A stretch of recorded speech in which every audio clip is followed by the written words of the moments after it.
Hey everyone, in this video I'll show you how you can apply the sensor effect to any footage. So let's see how you can do that. So this is the clip I'll be using. So let's apply sensor effect to her face. So I'll go to first frame here and go to here in video effects. Inside the stylize you will find music.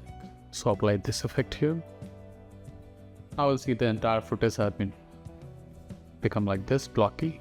So let's apply this in effects. We have a mask and we have three options: oval, rectangle and the pen tool. I'll use the oval shape here. Let's drag the shape to her face here and adjust it.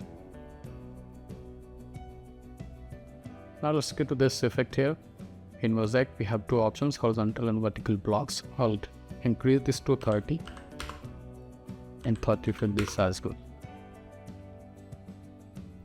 So now I need to drag this. So select your mask here and go to mask path, and this is the drag forward. Take this one and to drag. Let's see if this has done a good job. Yes. So tracking is done here. And now let's play back.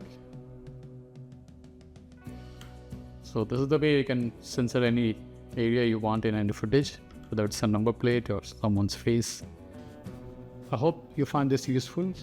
If you enjoyed this video, please give a like and subscribe, as I'll be uploading more tutorials on this channel. Thanks for watching. See you in the next one.